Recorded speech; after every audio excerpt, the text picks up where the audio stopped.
Hello, what's up? This is Kyo Kotman back again for another video. Ang pag-uusapan natin today is about mga walong random na smartphone tips para ma-maintain na okay ang smartphone nyo. Okay, random lang muna tayo, okay? Pero I hope maging helpful pa rin to sa inyo. Kung interesado ka, tara na, let's start na! So yun, best practices. Wala na paligoy-ligoy. Best practices. Unang best practices. Know when to stop doing software updates and upgrades. Okay? Ang ibig sabihin nito is the best Android version na para sa smartphone mo is yung Android version ng phone mo nung binili mo siya. Yun yung best na compatible sa kanya. Kasi talagang ginawa yun para sa smartphone mo. Especially sa mga low-end and mid-range, yun talaga yun. Sa mga high-end naman, sa mga flagship phones na ang chipset ay 800 series or Dimensity 1000 plus, ibang usapan na yun. Siyempre, kaya pa nila hanggang 3 to 5 years yata na Android version upgrade. Pero sa mga low-end and mga mid-range, typically, the best version ng Android is kung ano yung Android version na kasama nung binili niyo yung phone nyo. Okay? The next best thing is the update and upgrade support na makukuha nyo within the first year. So, binili nyo yung phone nyo ng January, so hanggang December, yung makukuha nyo update and upgrade, good pa yan sa smartphone nyo. Kayang-kaya pa yan ng chipset ng smartphone nyo. Okay? Hindi pa siya ganun kabigat, hindi pa siya ganun ka-demanding para sa chipset nyo. Although, may effect pa rin yan, may konting bawas sa processing power, may konting demand, ika nga. Okay pa rin yun within the first year nung binili nyo yung smartphone nyo. Kung brand nyo sa brand nyo lang to, just to be clear, sa mga brand nyo lang to applicable, hindi sa mga second hand. Baka yung second hand mo kasi 3 years ago pa yan na model or 5 years ago pa na model, hindi kasali dito. Sa mga brand nyo lang to. So kung nabili mo yung phone mo ng ngayon pero 4 years ago pa pala yan, wag mo nang i-upgrade, as is ka na dyan. Kasi kapag in-upgrade mo yan ng Android version, baka maglag lang yan. Unless na lang kung marunong kang mag-custom ROM, which is pwede ka naman mag-install ng mataas na higher version pero light lang. So yun yung advantage ng custom ROM, pero hindi naman siya ganun kadali gawin at medyo risky din. Basta tandaan nyo lang na higher Android version, expect nyo na mas demanding siya ng konti sa chipset at saka sa RAM. Okay? So hindi porket akala nyo okay yung Android 10 sa ibang phone is okay na din sa phone mo yung Android 10 kung Android 9 ka ngayon. Hindi ganon. Isipin nyo, expect nyo lagi na mas mataas ang demand ng higher version ng Android kaysa sa current na Android version na meron ng phone mo. So, huwag pa dalos-dalos na upgrade ako, may available na custom ROM ako nakita or may nakita akong available para sa nagagawa ng phone ko na upgrade. Okay, bahala ka. Pero sinasabi ko sa inyo, magdidemand ng mas mataas na konti na RAM yon at chipset, which is kapag ka naglaro ka na ng games na heavy, mararamdaman mo yung lag, yung frame drops while using the phone. Again, sa mga custom ROM, ibang paliwanag doon kasi may ibang custom ROM, merong mga super light version naman Pero huwag natin pag-usapan yun. Malayong planeta yan. Pangalawa, uninstall nyo yung mga luma at hindi na ginagamit na mga apps once a month. Okay? So, within a month, alam mo naman kung siguro kung ano yung madalas mong gamitin at hindi mo talaga ginagamit. Kung nagamit mo na yung app, in-install mo yung app kasi ginamit mo for some purpose tapos hindi mo na ginamit after nun, uninstall mo na lang. Okay? Nagiging bloatware na lang talaga yun. Pandagdag lang yung sa trabaho ng chipset at RAM. Uninstall mo na once a month, mag-check ka ng mga apps na hindi mo ginagamit, tanggalin mo na. Bura. Clear data, uninstall. Pangatlo, i-turn on nyo ang airplane mode kapag ka nasa area kayo na merong bad reception or mahina ang signal. Unang-una kasi malakas sa signal, mas malakas, doble, minsan triple pa na mas malakas sa battery kapag ka naghihingalo yung signal ng phone nyo. Tandaan nyo yan, mas mahina ang signal sa lugar, mas malakas mag-lobat ang battery nyo or mas malakas kumonsumo ng battery ang phone nyo kasi nagdodoble effort siya para lang ma-maintain na updated kayo sa online na mga apps nyo and games, social media. Double time siya para lang ma-maintain talaga yon. So, ang lakas niya sa battery. Unless na lang kung may ina-expect kayo importanteng tawag, chat, notification, so on and so forth, huwag nyo gawin to. Pero kung wala naman, magiging busy kayo sa ibang activities na outside sa smartphone nyo, na outside sa internet ng smartphone nyo, i-turn on nyo na lang yung airplane mode. Okay?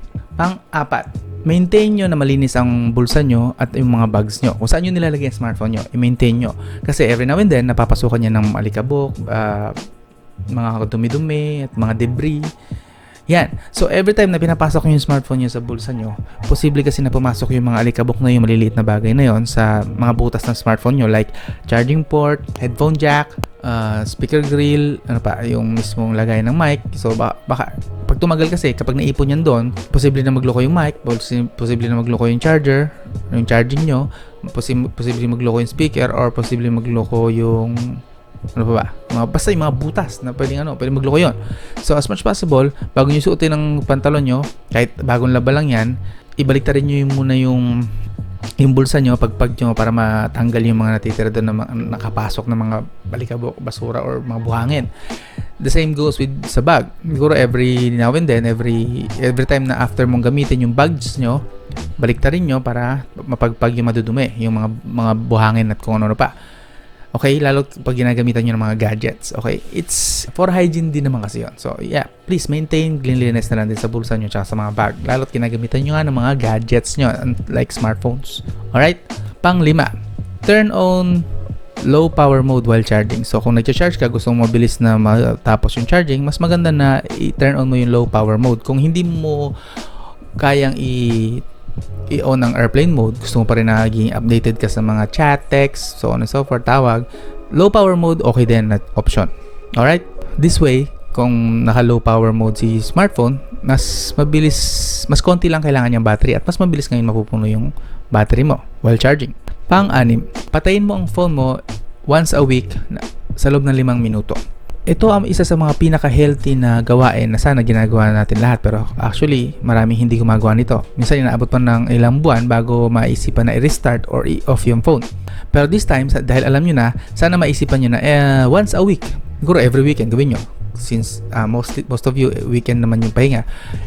Every weekend, once a week lang naman, patayin nyo yung phone nyo ng 5 minutes kasi mas mabuti to sa battery, kasi at least nagkakaroon ng pahinga yung battery. Okay? Even smartphones, gadgets, din kailangan ng konting pahinga kahit saglit lang para bumalik siya sa dati niyang performance. Again, ang mga epekto nito kapag ginawa niyo to is mas mapipreserve nyo yung battery nyo, yung buhay ng battery nyo. Mari-reset din nito ang RAM nyo.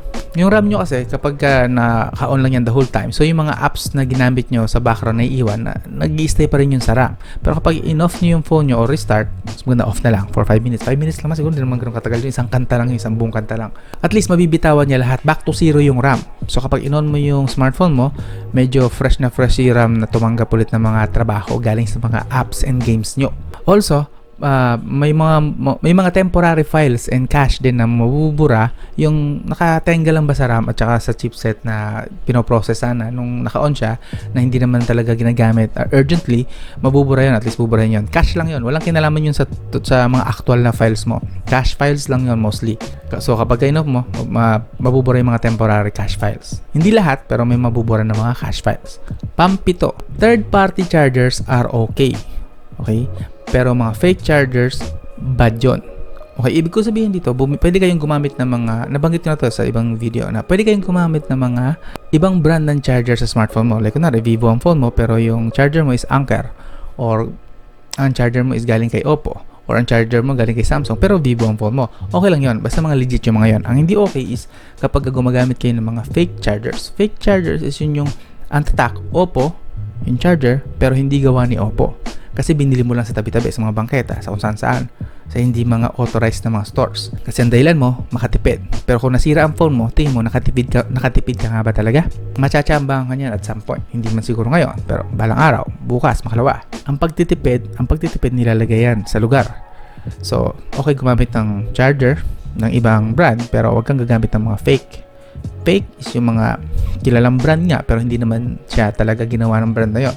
Ginawa siya sa mga tabi-tabi, mga putyo-putyo, mga factory lang. Tapos nilagyan ng brand na kilala mo. Yun ang fake. So the best way is bibili ka ng charger sa mga legit na mga stores, kung sa online stores, dun sa mga flagship stores. Tingnan mo lagi, mayroon namang flagship store na nakalagay na pangalan. Doon at least alam mo na may warranty ka dahil nga mga totoong seller sila, mga original seller sila. Panghuli, disinfect your phone. Sa panahon ngayon, lalo uso ang virus, pandemic, mas maganda na mini-maintain natin na malinis ang mga phones natin. Ang allowed lang na gamitin panlinis sa phone natin is 70% isopropyl alcohol. Isopropyl alcohol. Tama ba yung pronunciation ko? 70%, yung 70%. Bawal yung 100%. Kasi yung 100% alcohol is kaya niyang sirain yung protective na coating lalo sa mismong screen. May protective coating niya na sobrang nipis. Ngayon kapag 100% alcohol ang ginamit mo, matatanggal 'yon, masisira yung protective coating na 'yon. So mas madali siyang may scratch or something, kapitan ng langis or something kasi tinanggal mo na yung protective coating. So ang pinaka-safe lang is yung 70% isopropyl alcohol. Wag kang gagamit ng bleach, lalo yung mga liquid bleach. Masisira mo yung protective din ng coating ng smartphone mo. At kapag magpapahid ka na ng isopropyl alcohol na yun, na 70%, ang spray is sa cloth, doon sa pamunas, sa cloth, sa microfiber kung maaari, meron ka. Pero kung malambot na cotton na, okay lang naman. Kung yun lang available sa'yo. Doon ang spray, wag sa phone. Wag mong i-spray sa phone. Okay? Sa protective cloth ka mag-i-spray doon at saka mo siya ipahid. Tapos yung mga jelly case nyo naman, yung mga casing nyo naman na binili sa kung saan para sa phone nyo, yun, pwede nyo ibabad yun sa mga sabon. Yun, linisin nyo yun. Pero kailangan siguraduhin nyo tuyo na bago nyo ibalik sa phone. Patuyuin nyo na maayos. As in tuyo bago nyo ikabit ulit sa phone nyo. Kasi mamaya basa pala, pumasok yung tubig sa phone. Lagot. So yun, hanggang doon na lang. Yun yung 8 random tips. Random lang. Wala siyang specific na ano. Pero para lang lahat naman to sa smartphone mo. Yun ang 8 random tips para mapahaba ang buhay ng phone mo. So hanggang doon lang. This is Kiyotman. Talk to you again soon.